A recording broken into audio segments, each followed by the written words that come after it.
Let's start with a deep breathing. Place your hands under your chin and inhale to the count of 6. When you inhale, feel the breath vibrate off the back of the throat. When you exhale, whisper the word ah. Whisper the word ah. Whisper the word ah.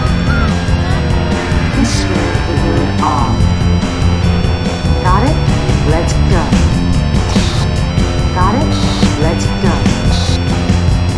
Whisper the word ah. Whisper the word ah. Their feeling, their inner feeling of subjective. Well, hey everybody, I'm Boom. Welcome back to my world. Today I'm going to show you some unusual stuff, some weird stuff. We're going way off grid, so I'm hoping you're going to stick around. You're going to stick with me with this one. Kick it off. Something I find quite amusing. I had to take this home with me. This is the Beatles versus the Third Reich. Now, this cover is actually a very clever parody of quite famous, a rare album called The Beatles versus the Four Seasons, where the concept of the album is one side of each artist plays them off against each other, and apparently the battle of the century, you be the judge kind of thing. In this instance, this is an early recording of the Beatles live in Hamburg in Germany. Obviously the joke here is a complete uncensored, previously unreleased Star Club concert, plus a bunch of drunken krauts yelling and belching during the show, i.e. the Beatles versus the Third Reich. Like I say, as far as content goes, it's not especially weird or anything.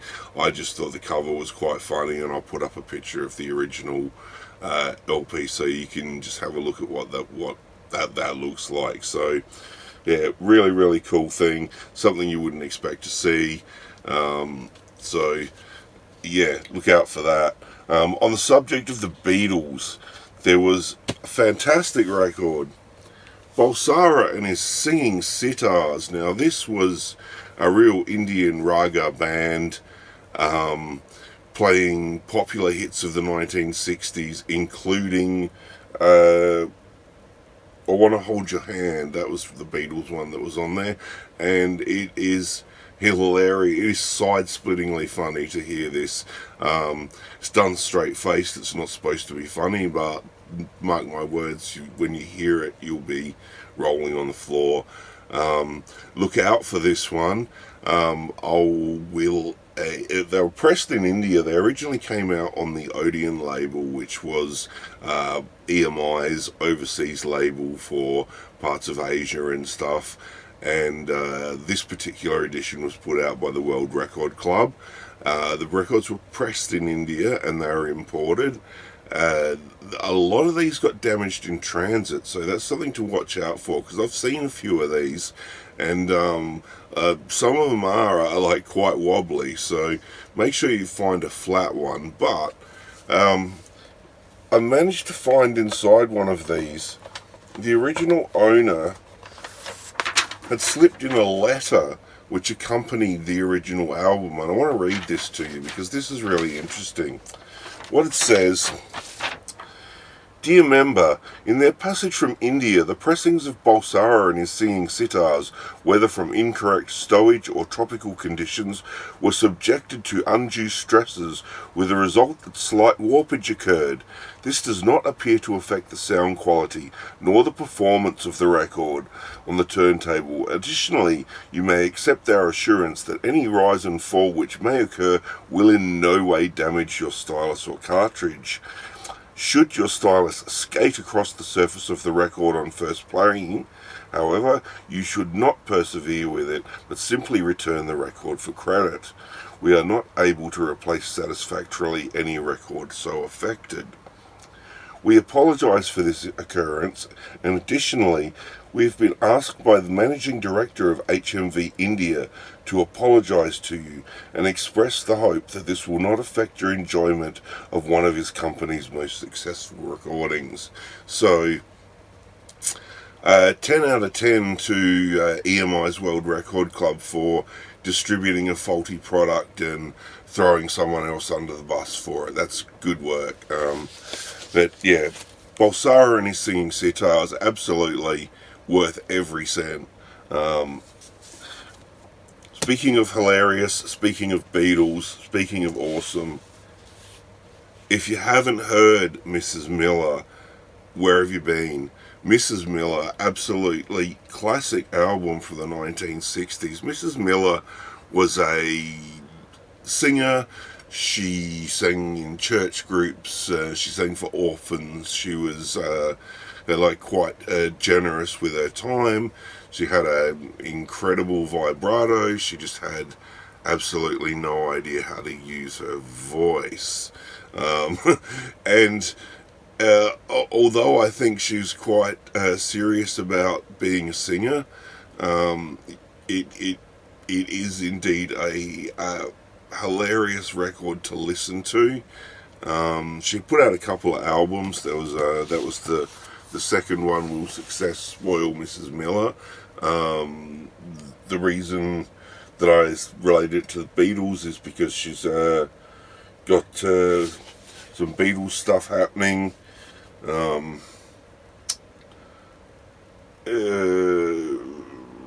do we have? Yeah, A Hard Day's Night. Yeah, of course. A Hard Day's Night. Now look that up on YouTube because you will get a kick out of that. Absolutely brilliant. It's also got These Boots Were Made for Walking on it, the classic Nancy Sinatra track. Absolutely worth every penny. Must hunt this down. So fantastic record. Really strange. If you've ever seen that program, that BBC or what the English program of Keeping Up Appearances with Hyacinth and her singing, yeah, think Hyacinth, but pop music, absolutely awesome. We can't exclude Elvis because we haven't mentioned him yet. This although it's not entirely legitimate, Elvis's Greatest Shit. Now, this is not a parody of Elvis. This is in fact Elvis, and it's a collection of a whole bunch of material that Elvis recorded, which was probably against his will or not material that Elvis would have chosen. More to do with his contractual obligations in his films. Things that he probably found quite embarrassing. There's Old MacDonald Had a Farm. There's the Fort Lauderdale Chamber of Commerce. Do the Clam Bake. He's Your Uncle, Not Your Dad. There's a whole bunch of really silly, embarrassing songs on this. In fact, 22 songs. Plenty of hilarious stuff to read to on this album cover. The people who have put this together have really done a champion job at lampooning Elvis, even to the point of including in here there is a script from Dr. George Nikolopoulos, who was Elvis's doctor, basically a whole laundry list of drugs there that you can take. Apparently, as you may know, Elvis died from excessive... he actually died on the toilet, but he died from excessive amounts of bad drugs, bad prescription drugs. So, keep an eye out for this. This is a classic. And yeah, as far as Weird-A-Rama goes, yeah, it is funny shit. So, that's it. Elvis's Greatest Shit. Well, I'm talking about Elvis too. There's, you may know of all this conspiracy talk about Elvis is not dead and stuff. There was a book come out after Elvis's death by Gail Brewer Giorgio about whether Elvis faked his death and the fact that Elvis was still alive, and the book came with a cassette that had Elvis singing songs which were obviously not written until after his passing.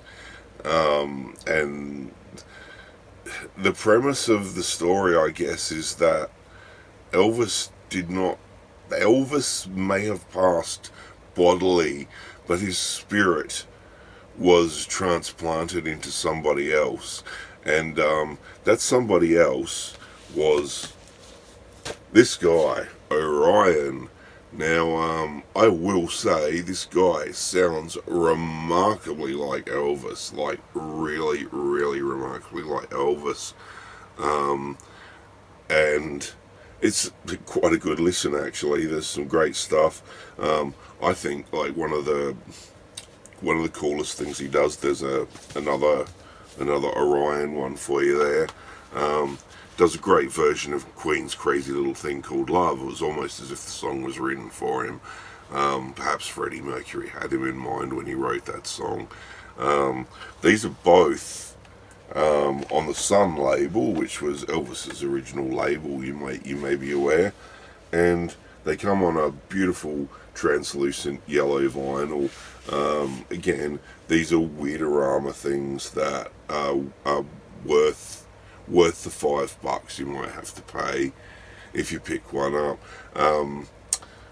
I'm a big fan of crate digging. This is the sort of thing that you find when you're out crate digging, and it's always worth stopping and taking a second look when you see something unusual, because you just never know what you're going to find. So speaking of superstars, this album here is quite a strange one. With its awesome foil sleeve. I don't know how that's going to work on the camera there. This one's called The Groupies, and it is, according to the jacket, it is the first recorded documentary study of the international groupie phenomenon as reported in Rolling Stone, Time, The Realist, Cashbox, and The Village Voice. This is circa 1969. And it's a collection of some groupie girls rounded up and taken into the recording studio and basically just allowed to chatter and kind of like fly on the wall groupie talk about their exploits and the groupie lifestyle and stuff. So, and quite eye-opening, and not recommended for children, by the way. There's also a glossary on the back here, which is really excellent, to help you understand what they're talking about. And I'll just give you an example of some of the things on here, some of the words on here that you may need translated. We've got poxy is physically repulsive, slaggy, a low-life groupie, wank off, to masturbate, dosed up, having contracted venereal disease. Creamies, a reference to the physical properties of venereal disease. Messed up, a state resulting from excessive drug involvement. So that might give you an idea of the kind of banter that goes on this record, but this is something that is just like right out there. Definitely a what the fuck record, on the Earth Records label with the groovy foil sleeves. So yeah, keep your eyes out for that one. On the subject of sex, there's educational records out there, and this is one that I'm quite fond of. The how parents should instruct their children. I like little Jimmy here with his hands in his pocket, like, Dad, first thing you want to do, Jimmy, is take your hand out of your bloody pocket. But sorry, it's definitely 1950s kind of approach to explaining to children. Nothing wrong with that, parents. It's a difficult subject to broach. I just think the way this record is presented is amusing, and definitely something you could dig in the crates and take home and add to that endless collection of bizarre records. It's something that I find a treat to collect, because often you don't find the cool band collectibles you might be looking for, but to take something home with you that's amusing, that you conversation piece, or that you can have a listen to and have a laugh. Not expensive things, wonderful things to collect. And I had difficulty today, like narrowing it down to just a small pile, because I have tons of this sort of stuff. So, there may be more episodes to follow. Speaking of sex, or sexy, Jane Mansfield. Now, what a legend she was. Absolute tragic story. She died at the age of 34 in a horrific car crash, if you don't know the story. She was, I think she had the nickname of the smartest dumb blonde in Hollywood, because she was an intelligent, talented lady. She could sing, she could play the violin, she could act, she could play the piano. She was an astute businesswoman. She had everything going for her. She hated being typecast as the ditzy blonde, but unfortunately that was where she got forced to be, and probably did a lot of things that she would have preferred not to have done, but that was her role. This was the only album that she ever recorded as a solo record, although there were albums put out which were to do with her stage work or soundtracks from movies that she was in and stuff. She appeared on a lot of album covers as well, just simply as a model. This was the one album that she actually recorded, which was Shakespeare, Tchaikovsky and Me.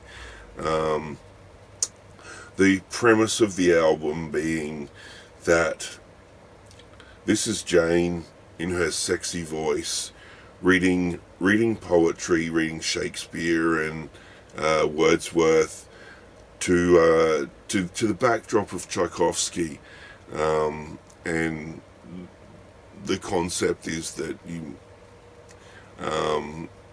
imagine. Says, I like to think of Jane Mansfield lying in her heart-shaped bathtub, not entirely immersed. Let's say the top part of Jane protruding from the water, lecturing on Shakespeare. It would be the perfect way to study literature, with Jane as the professor and the boy students drinking in every word, a sigh and a gasp. So again, she's being marketed probably in a way that she didn't necessarily agree with. It's a tough one to track down in nice condition like this. Definitely an absolute gem, a gem of a record. Fits firmly into the what the category. There was a review published of this album at the time, which was 1963. I think this came out 63 or 64 in one of the New York newspapers, which said along the lines, Miss Mansfield is obviously a woman of many charms, and reading poetry is not one of them. So that gives you an indication. Go out, find this record, fantastic one. Speaking of Hollywood, you may be aware of a scandal that went on in the late 1940s or early 1950s, I think, regarding the communist conspiracy, where leading Hollywood figures and actors and that were accused of being communist spies and part of a communist conspiracy.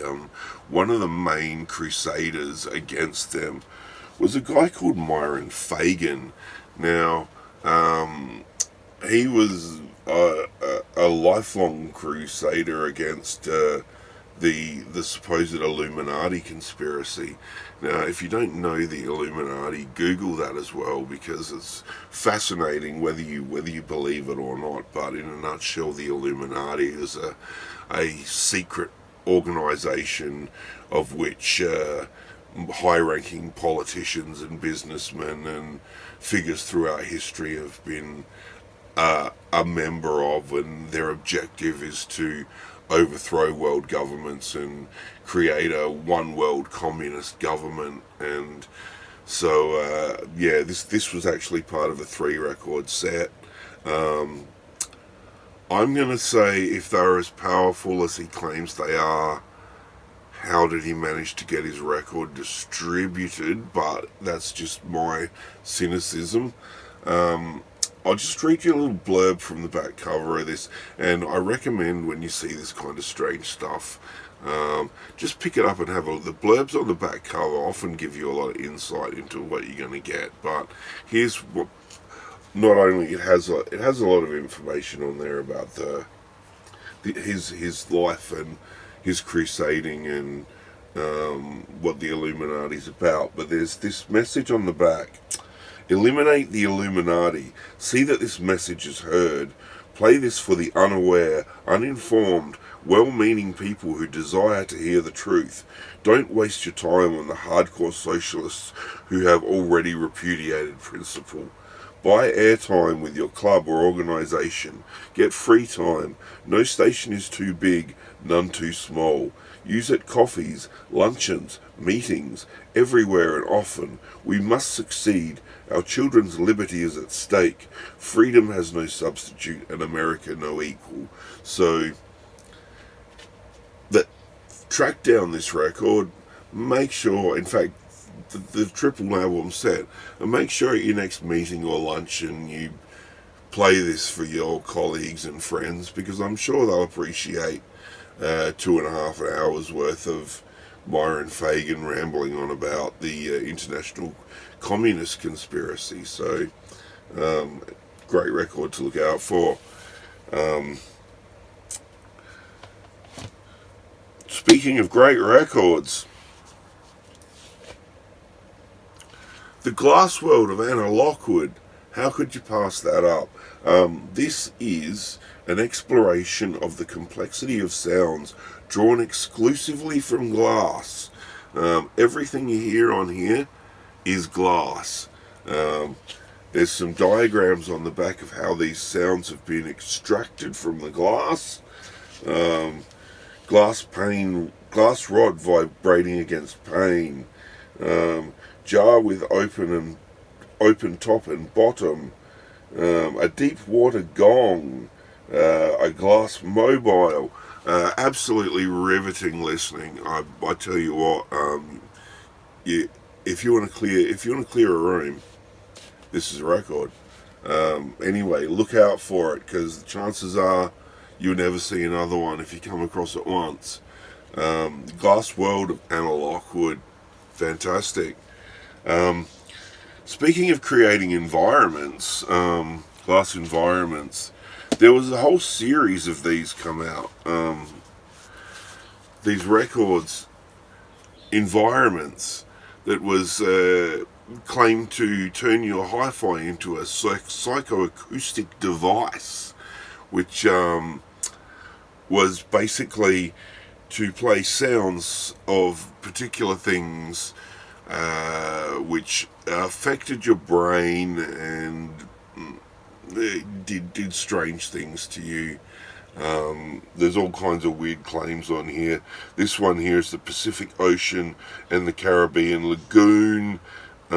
Supposedly you put it on and you imagine you're there, and your brain sends you all kinds of signals that give you sensory stimulations to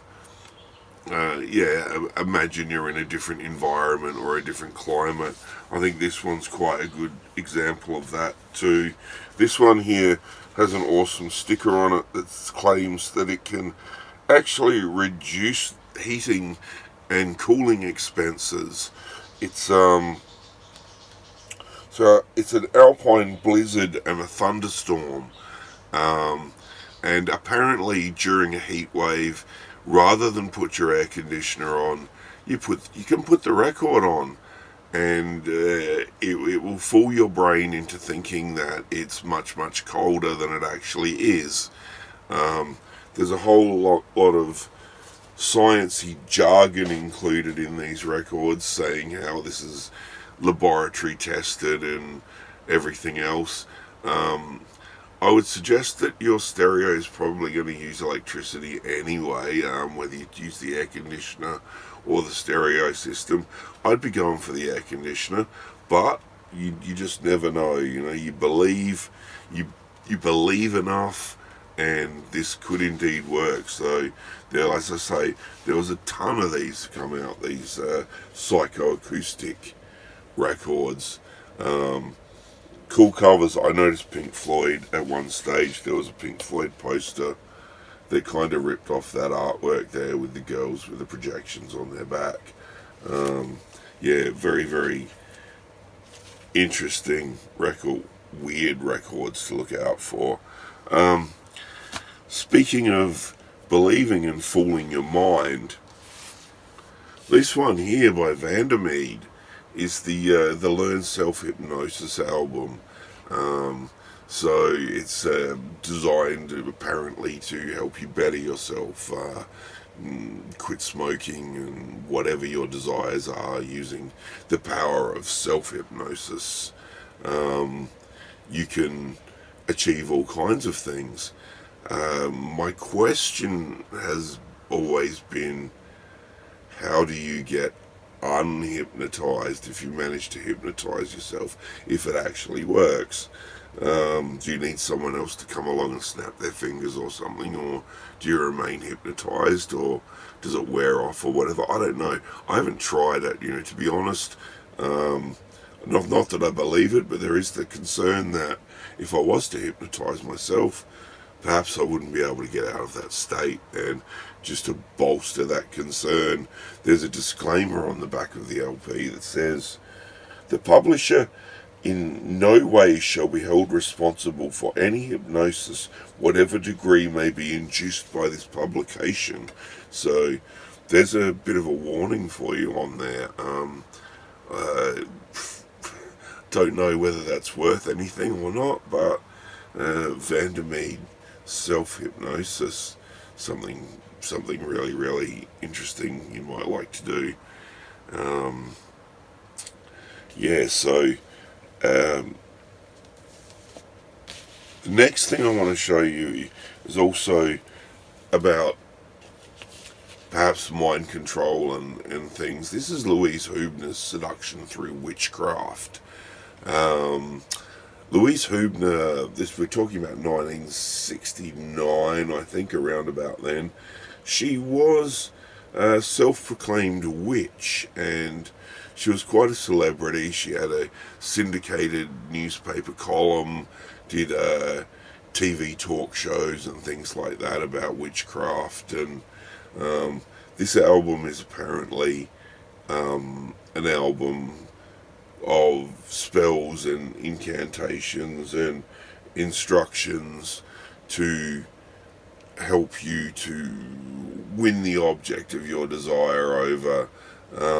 It's quite spooky. It's a really good listen.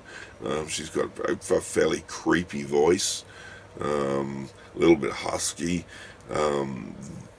It's done with the background. It's called cybernetic music, which is basically sort of environmental soundscape, wind, and sort of spooky kind of a background, which is just a soundscape, so to speak. Really, really unusual record, something you don't see every day, but if you do see it, don't leave it behind, take it home with you, because it's worth it. It's a really, really strange one, a really groovy one. This is a white label promo. I do not know whether it actually reached the full-on release stage. I have seen a couple of other ones of these, and they've all been white label promos. You can see there the white label. But yeah, really, really cool thing. So staying with the subject, a little bit sideways, but still talking about kind of occultism and stuff. The Rosicrucians is something I don't know a hell of a lot about. I remember seeing ads for them on the back of sort of science fiction, pulp fiction magazines. They are like to think of themselves as a secretive kind of a perhaps not religious but a spiritual organization. They tend to see themselves as holding a greater power, a greater intelligence that you can unlock by studying their teachings. Very sort of metaphysical kind of thing. This one here is the science of mysticism. They have their own record label, which is the Rosicrucian Records.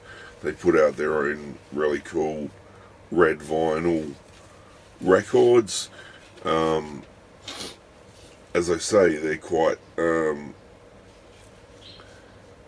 sort of, although they're publicly well known, they don't make a lot of a song and dance about what they do. You have to sort of be a member to find out what really goes on, which is why I was quite stoked about finding these, because you don't find these every day. There's another one that's also on red vinyl. This one here is the Attaining Cosmic Consciousness. So again, that one's on red vinyl as well. They as you can see, super strange, super cool, sort of spoken word, instructional, meditation music, guidance for life.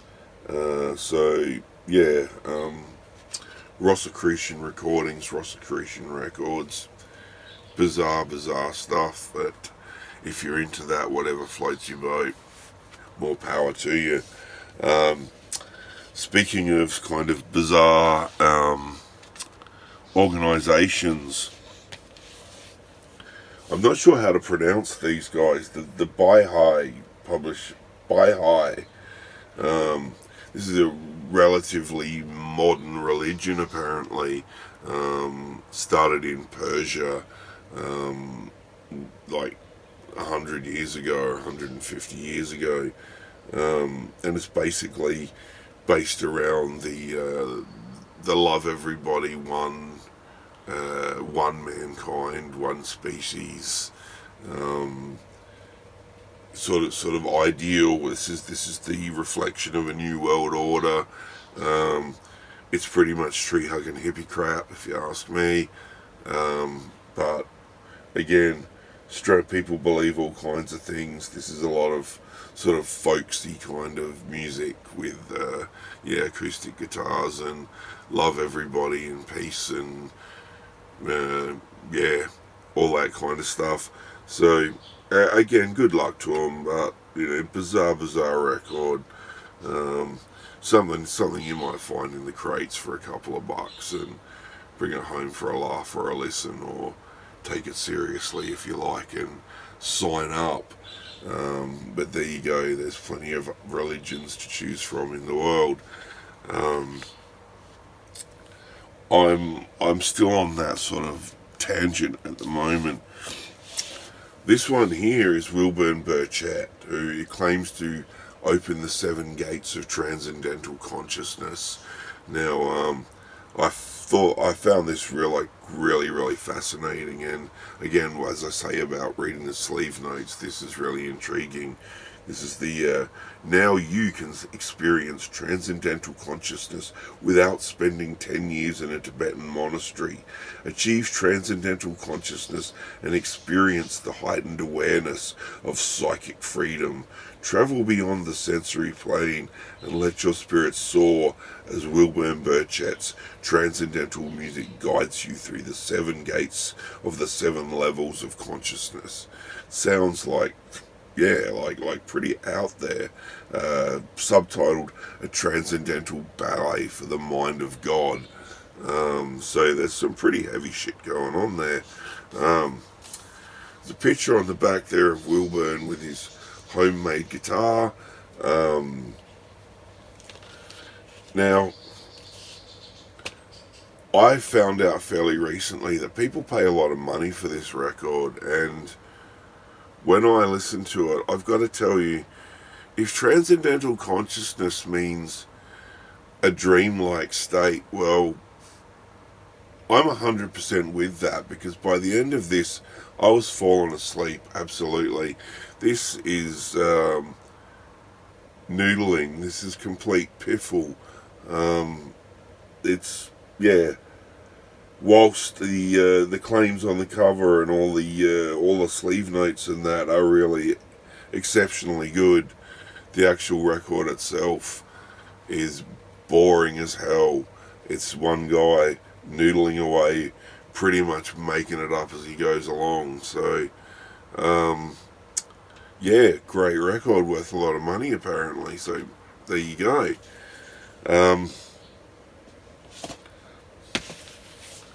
Where are the dead? Well, indeed, where are the dead? Looking at the cover here, I would say you're in the right place and start digging, but I'm suggesting it's probably a deeper, more philosophical question than that. This is by Dr. Jerry Falwell, who is quite well known. He was the head of the Thomas Road Baptist Church, which was one of the most, or probably the most biggest and most powerful church in America. He was an absolute hardline right-winger. His church had the power to raise an awful lot of money, and he crusaded against Bill Clinton, crusaded against other politicians for being traitors to God. He was like way against the more relaxed left wing. He was hated. Martin Luther King Jr. campaigned against him, and the idea of desegregation. He hated gays. He was a campaigner of gays. Apparently, in one of his sermons, this may be quoted out of context or not, he said that a gay person would kill you as soon as look at you. I'm not sure where that came from, but that was the kind of hatred this guy was capable of. So also an interesting thing about him, he blamed the September 11 attacks on gays, feminists, and pro-choice people, saying that this was your punishment from God. So, yeah, this is the kind of great guy we're talking about. As far as where are the dead, unfortunately I can't tell you, because this copy is still sealed.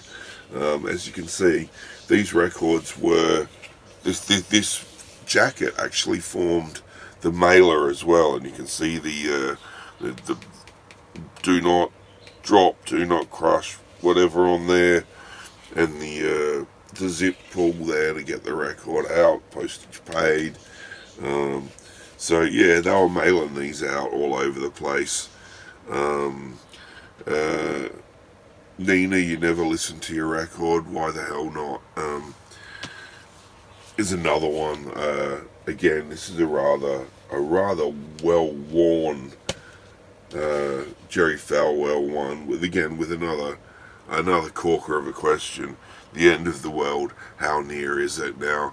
He was also very much a doomsday prophet who believed in the end of the world and the second coming of Christ and all that kind of stuff. So, and once again, well-worn copy, unfortunately, never used, still sealed. So clearly a lot of these went out and were ignored. record, so I don't know why you'd spend, what is it, $2.98 on a record and not listen to it, but some people have got money to burn.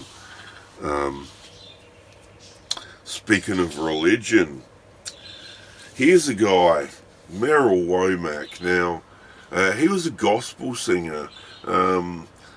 He was also a pilot, a small aircraft pilot, and he was involved in a terrible plane crash, which almost killed him. And, in fact, it burnt, 75-80% of his body was like hideously burnt, including his face. He survived that, like several operations and a lot of time in hospital, and actually managed to recover and survive, and credited God with his miraculous recovery. Personally, I would have been crediting those people who spent so many hours in the hospital looking after him, but apparently it was God. So, of course, he exploited that to further his gospel career, and there he is, reborn on this particular album. He's happy again here. So he put out quite a lot of records. There he is, feeling very debonair and feeling good, looking very dashing in his suit there. So yeah, Merrill Womack, on the tragic scale, I'd put that at about a 10. And again, I'm a bit of a tragic myself, so when I see this kind of stuff, well, can't help myself but take it home. But of course I'm not ordering it brand new from the distributor. But as I say, this is Salvation Army hardcore records, so again, I always recommend the crate digging. It's fun. You find all kinds of bizarre stuff. So Merrill Womack, he's happy again, and good luck to him. Another religious thing, or in the root of religion, is the Addicts Sing. Now, this was saying late 60s record, or perhaps mid 60s record of 9 former drug addicts, singing the praises of God, singing gospel songs. Apparently they travelled around in a little van. You can see a picture of it on the back cover there, spreading the good word of the Lord. You can see down here the preacher, Christ compelling, the power of Christ compelling them. And yeah, so the Addicts Sing, the 9 former addicts. Just such a strange and bizarre record that deserves a place in your collection. One of the things that I noticed is this resemblance to a needle here subtly in the background, to a hypodermic needle. So yeah, and look out for that one. Bizarre record. You just never know what you're going to find out there. So the next one I've got to show you again. I'm on a bit of a religious kind of a theme at the moment. This is only because this guy ended up finding God. This is Jack Brown.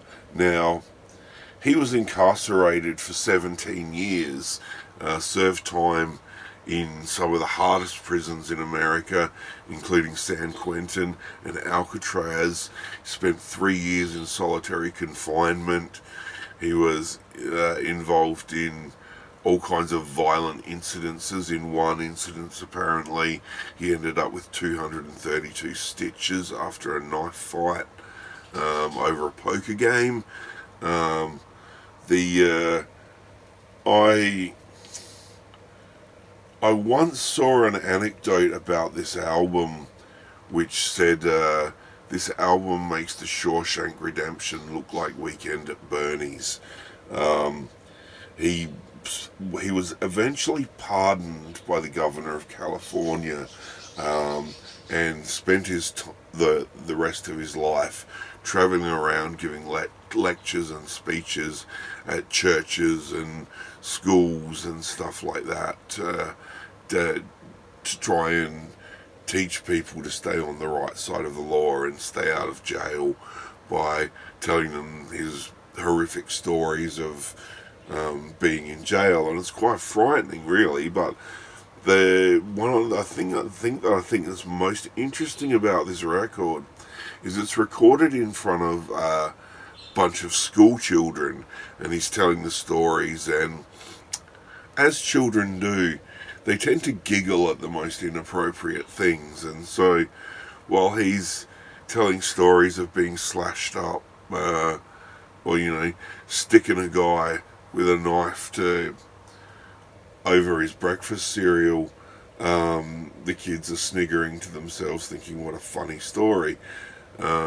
It's all a little bit screwed up, but again, Jack tells it like it is. He tells it like it is, and it's a record that is extremely, extremely bizarre. So I recommend this one for sure. That's definitely something that you don't see every day. It's not your run-of-the-mill record. I might have time to show you one more record. And this one here is the sound effects Beware of Dog. Now, in itself, sound effects records not that unusual. There was tons of these, and I think I might do an episode one time on sound effects records, just because there's such a wide variety of sound effects records out there. Back in the vinyl heyday, of course, it was a format of choice. There were libraries of these things, particularly for radio stations and that who needed like Foley art, which was basically construction of, sounds, usable sounds, and the most usable kind of a thing for it was probably records, and you could put a whole bunch of sound effects on a record in there. But say the reason I put this in the Bizarro ones was more because of, again, the blurb on the back here, which is as always, it is fundamentally a symbol and a reminder of the householder's constant need to protect his premises and his property from trespassers and intruders, and of his frequent use for this purpose of the invaluable assistance of that fiercest of domestic animals, otherwise known as man's best friend. This unusual recording presents such a watchdog at work, reproducing the full-throated sounds of savage vigilance in a surprisingly varied and completely real performance. Thus it qualifies for inclusion in Audio Fidelity's far-ranging sound effects series. But in addition to this, uniquely, it is an album that might actually be used for the purpose it depicts. This need not only be a recording of a barking, snarling, growling dog on guard.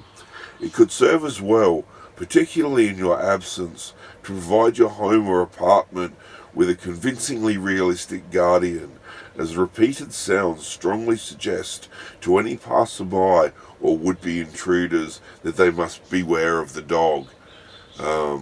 So pretty much suggesting that if you're leaving your home and you're worried about home security, like, put the record on before you leave home, because that will ensure for around about 21 and a half minutes that no one's going to break into your house. After that, unfortunately, you'll have to come home and turn the record over, but, if that's what it takes, that's what it takes. So, Sound Effects Volume 11, Audio Fidelity label, beware of dog. Beware of the dog. And I think that's going to have to be enough for today, but we may continue this later. If you enjoyed seeing some of this stuff, let me know in the comments, because there's a lot more I can show you. But thanks for sticking it out, and I'll see you next time, guys. Cheers.